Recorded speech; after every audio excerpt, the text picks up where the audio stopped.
Wonten dawuh sinuwun.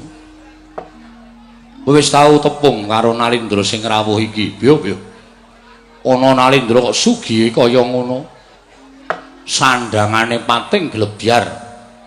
Mangka mawa emas jemrut hergeni mutiara. Wah.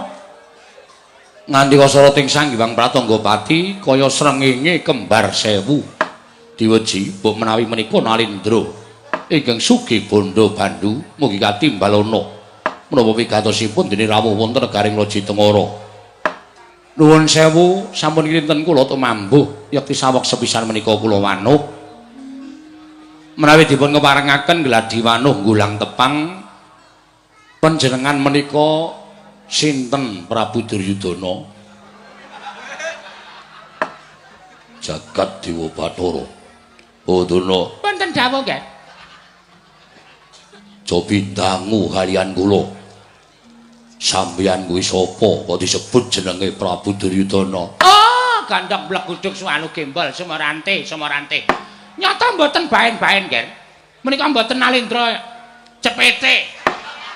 Ning Nalindra pancen saestu ingkang pinter lan tep panggraitanipun nyatanipun kalian panjenengan sampun mangertos. Ning tumrap kula menika sampun mboten aneh malih.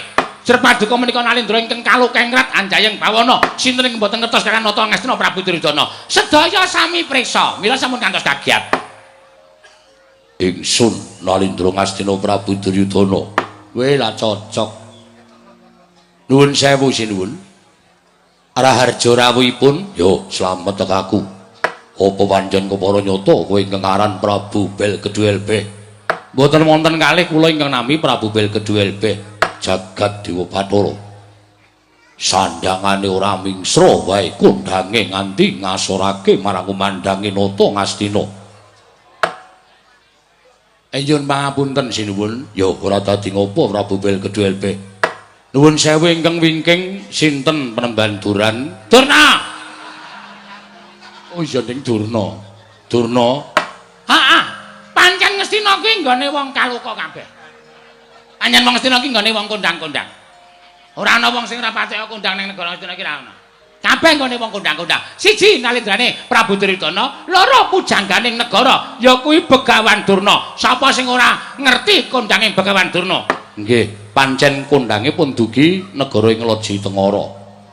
Pandhita kondang monyor-monyor tur dasare nuwun sewu, sinten sing boten ngertos ana pendhita sing ngrabi jalma titaing Ubathara sing keleke papat. Maksud lu? Kelek papat niku nek mboten kewan mboten nonton Penemban. Aja kaya ngono. Belgeduelbeh. Aja kaya ngono, aja ngina. Arep kaya ngono, Begawan Durna ki nampa sasmitaning dewa. Yen Durna bisa ngrabi wujuding jaran, kuwi bakal pinardawa kamulyane lan cepak nugrahane. Sing ngomong sapa? Menenga. Minggu alasane kok dadak cerewet kowe iku. Nggo nutup pirang. Oh nggih.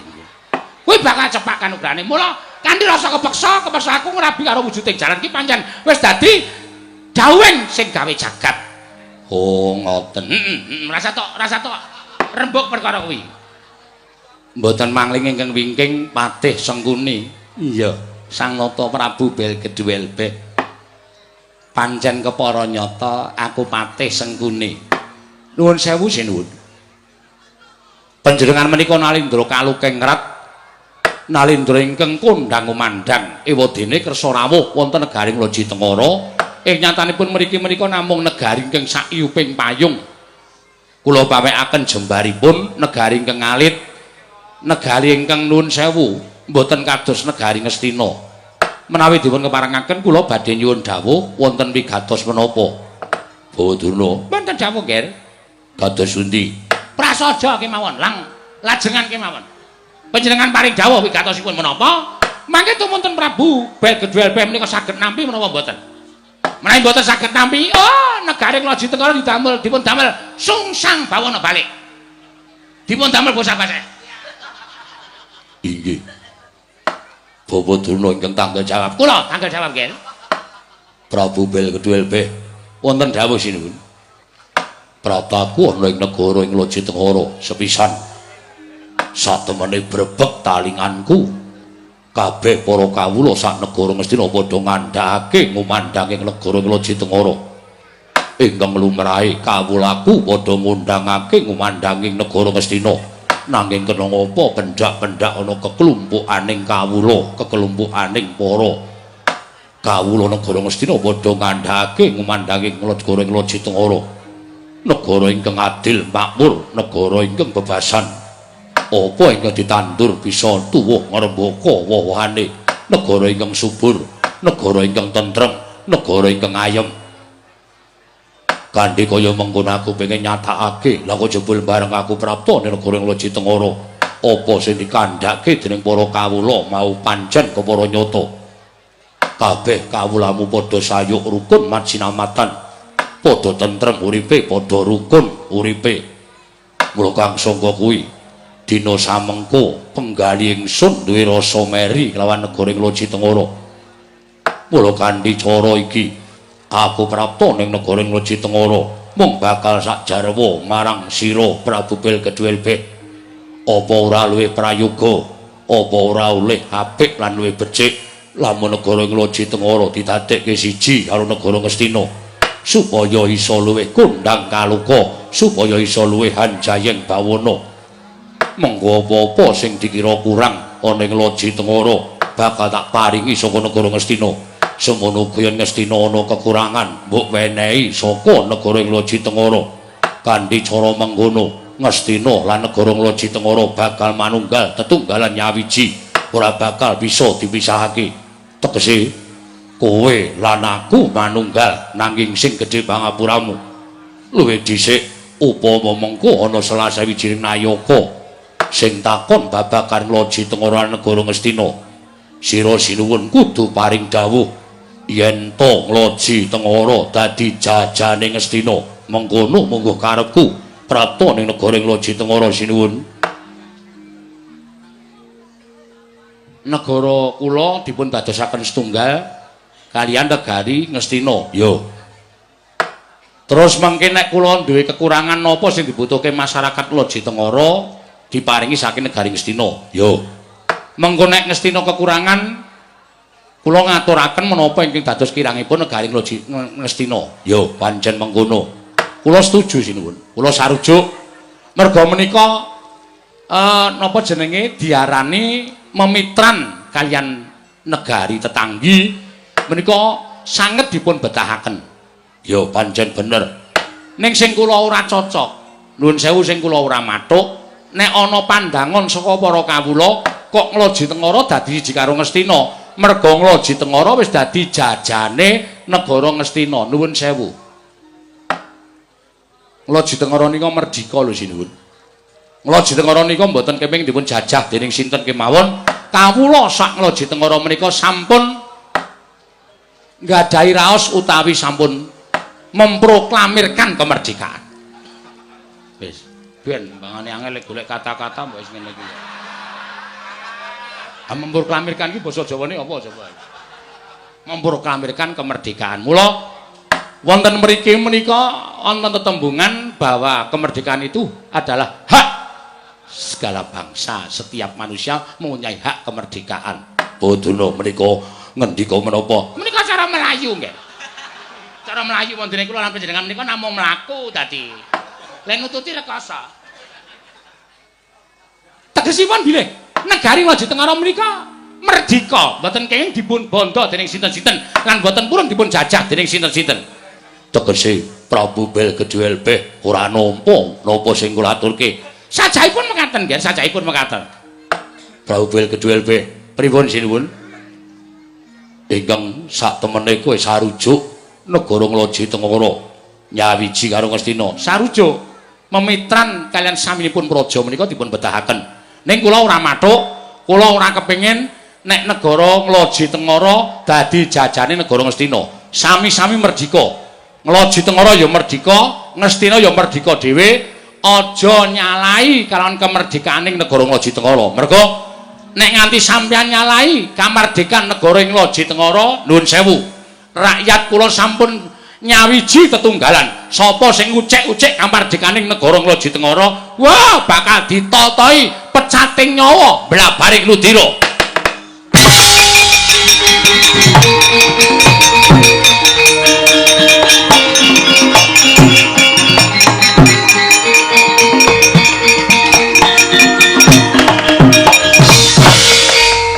Maning jajalanan sukertaning bawana kumewat kaya ngregem jimat kaya wani njelat persiapan ora nyawang negara muming sak yuping payung paribadan sak pro 32 negara Ngastina upama kuwi duwe senopati upama kuwi duwe prajurit ora bakal kuagang nandingi prajurit saka negara Ngastina nanging delangap wuwusmu wani mengbari marang panguwasaning Prabu Duryudana aja kelakon dosa apa kelakon negara Ngloji Tengara tak dadekke Karang Abang kowe tak bondo tangan tak krincung sikilmu Ngloji Tengara dadi jajane negara Ngastina.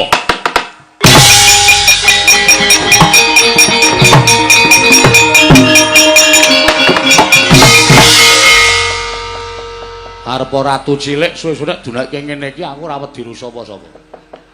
Nuwun sewu sin.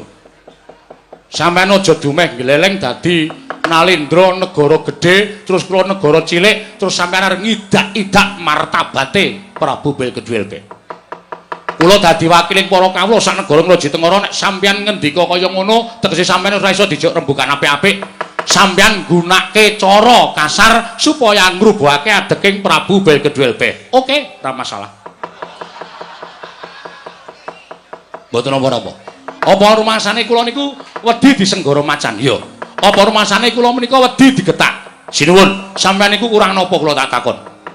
Sampeyan niku kurang napa? Sampeyan nganggo sandangan apik, nganggo sandangan becik, sampeyan nganggo busana sing sarwa mutiara, jamrut hergeni. Apa kira-kira niku teke sampeyan? Apa niki kabeh sing magem niku nggone sampeyan? Upama Bandha Ngastina ki apa resmi darbeking Prabu Duryudana? Mboten.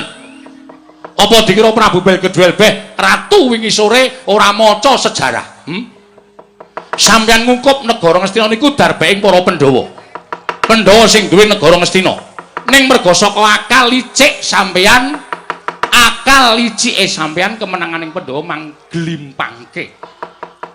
Sampeyan sing lenggah dampar ke Prabu negara ing Ngastina. Nggih mboten? Ora. Sampeyan ora menghargai para pejuang-pejuang sing padha ngitung swara. Nek sampeyan kaya ngeten iki terus negara niku mboten badhe apik. Sampeyan wis ngrebut negara Ngastina saka tanganing para Pandhawa, saniki sampeyan arep jajah negara Ngloji Tengara.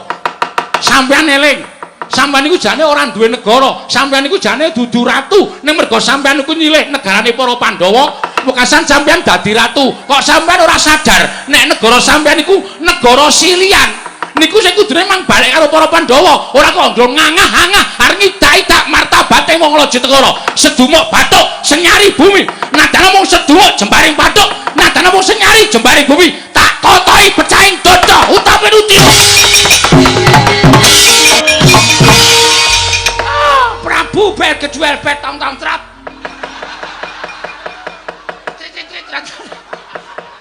Wis Kakang Durna ora sawerna-werna. Mameneng Depate, mameneng. Rasa kula kok aja dislenthik. Sapenake dhewe wani ngucap, wani sakepenake dhewe kowe. Ah, guguk karepe dhewe Prabu Belkedwelbe. Bayi wingi sore lagi ratu delok kok wis ngecomang dlemeng ngandel-andel ngenjuker. Apa dikira Begawan Durna ora iso ngrata negara Ngloji Tengara karo lemah? Ayo, ketono senopatenmu, ketono perjurit-perjurit sing gamben-gamben iso menang karo wong Ngastina, tinjong akhirat nyawamu.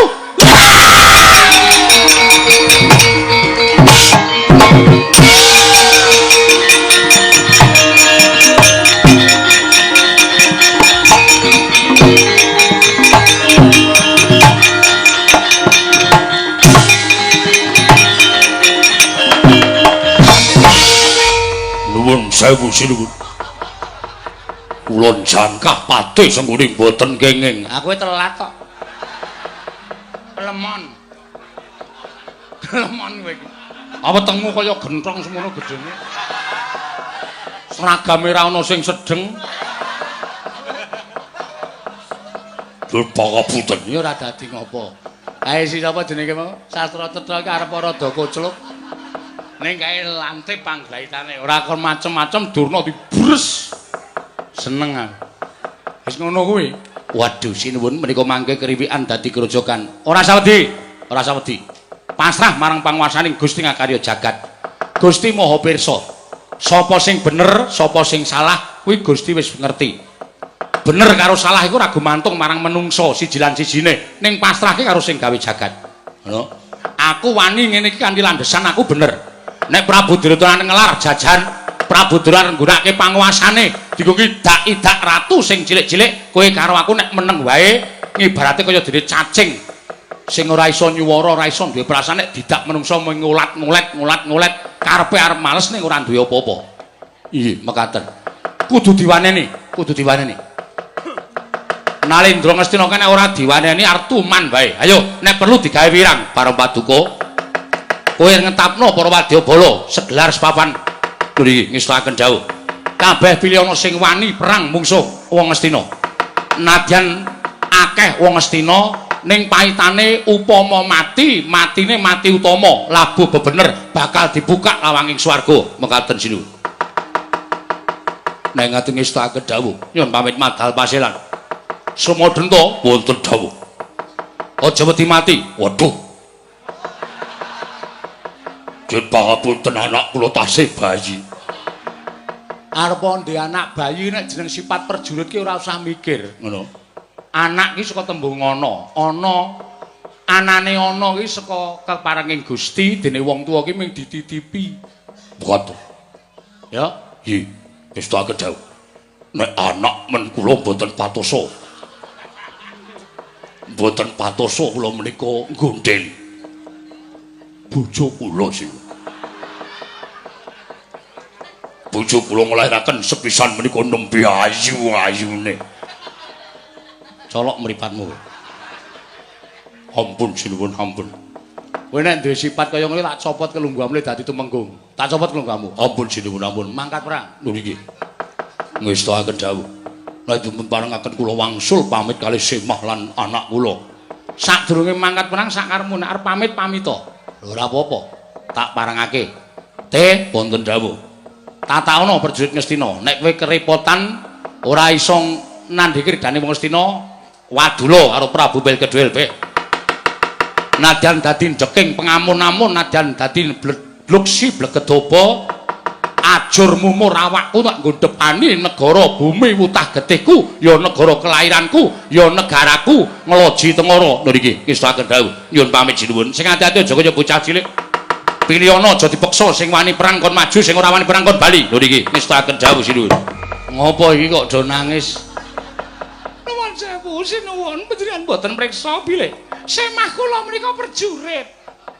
Lah terus menawi ngantos dumados perang tan wurung kula menika mangke badhe kecalan semah kula sinuwun.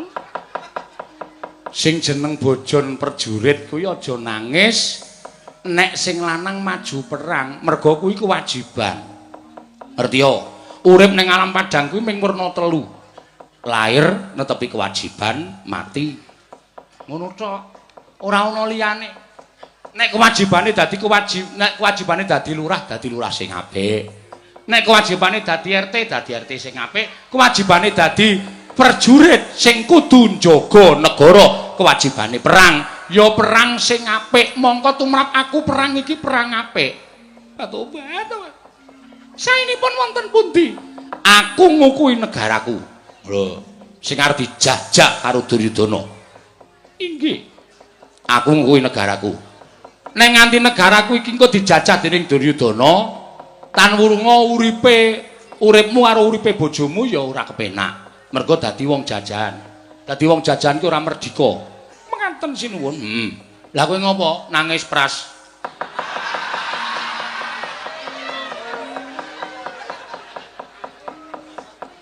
Buka barang dados nek gawure Kanjeng lho. Heeh, piye? Bilih Semah kula menika nuwun sewu tukang nyurung mriyem. Tukang nyurung mriyem? Nggih. Kula ajeng menawi sembah kula ngaten.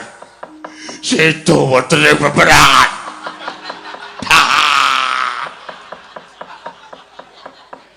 Dadi lek mau nangis ning ngarepku iki mergo kowe do nganu to. Wedi nek bojomu do mati to. Nggih. Monggo bojo kula nek pun mati niku le urip angel ra jama-jama. Tobat tenan. Kula kapan-kapane mboten iso urip. Kadang-kadang urip sedelo terus mati meleh. Sekula tinggal mlaku pun mati meleh. Lambemu ku malah tapuhi modar kowe. Matur ngersane kratos sapenake dhewe, ku karepe dhewe ra. Mbok yo matur sing apik. Aku matur apa anane yu ora gawe-gawe. Aku matur kadhi bubur, Jujur. jujur, lahir batin. Omongan kok gledek-gledek ora karu-karuan.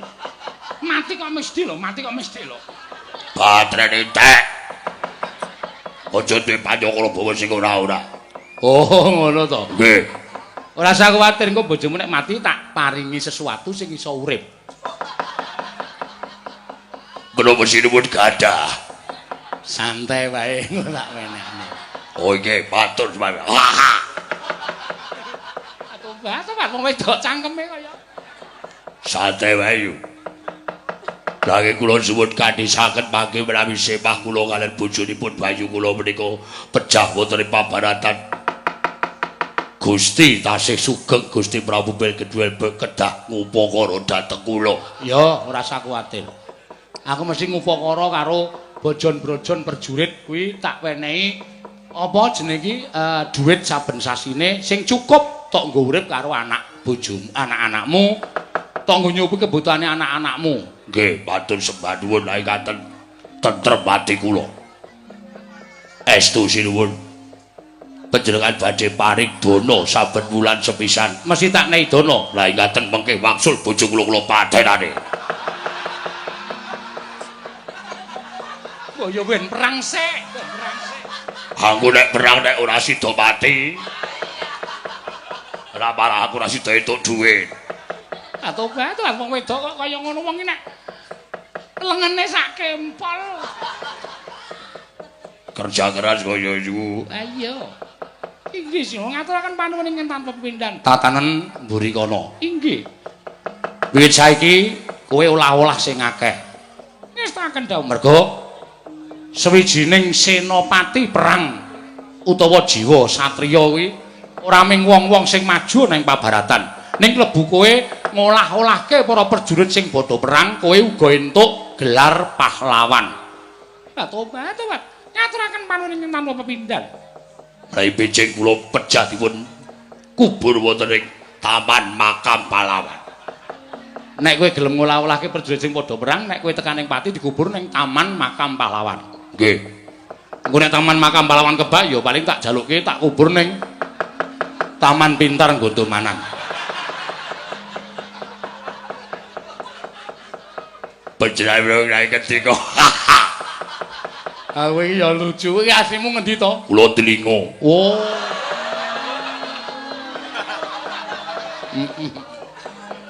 Kula nyuwun pangapunten menawi tebih ratu cerak watu. Ha iya. Wis ora apa-apa ning sing penting kowe iki sentosa iso ngupakara kabeh para prajurit. Dadi nggih. Lajeng keparingipun Budal kang padha seba patihku wis metu dhisik. Kowe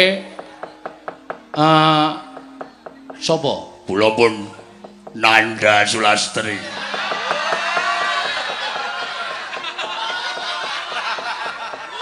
Delingo. Nggih. Kaya-kaya dek mbiyen jaman nomu kowe sinden. Leser. Leres kok leser. Leres. Wah, ya wis. Saiki wis sepuh dadi abdi kraton. Nggih, Delingo Nanda Sulastri. Rai panjenengan tindak wonten ing Delingo sampun sami prisa menawi nyuwun prisa Nanda Sulastri. Sampun sami prisa sedaya kula. Kula biasanipun kangge kacamata. Nggih. Ning saiki ora Mboten mergane kacanipun pecah. Kula nggih buwet padha mawon. Ya. Ya wis ora apa-apa. Lah iki sapa iki? nggih. Iki kula pun neti Sulandar.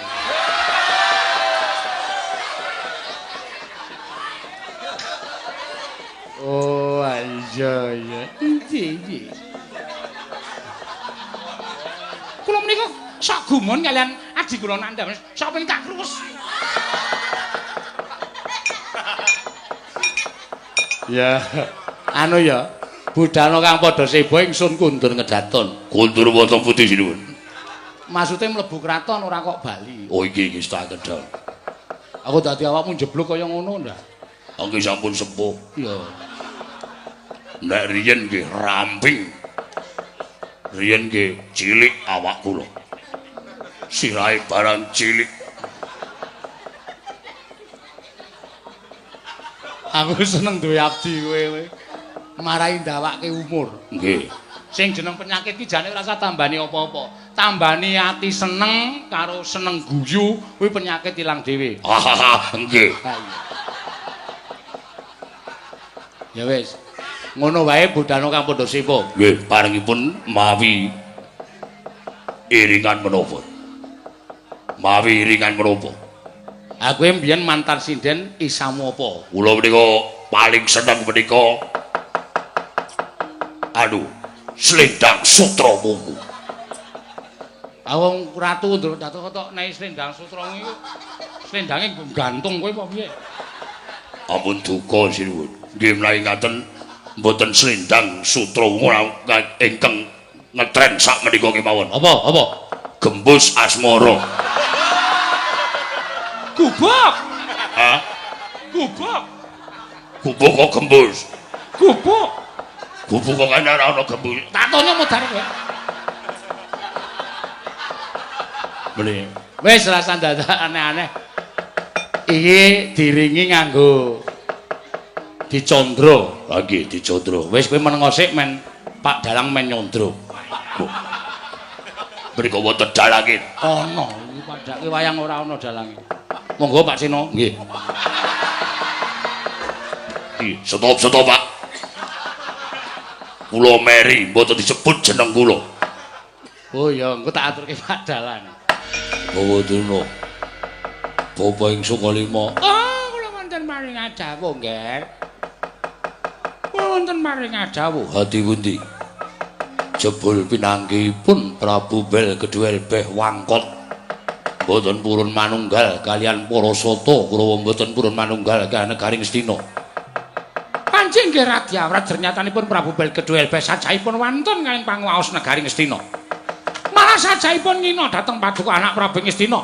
Sinengga paduka menika namung nglenggahi klasa gumelar. Panjenengan menika dados nalindra ingkang ngampil negarinipun para Pandhawa. Oh, radi panas manah kula nggih, radi panas.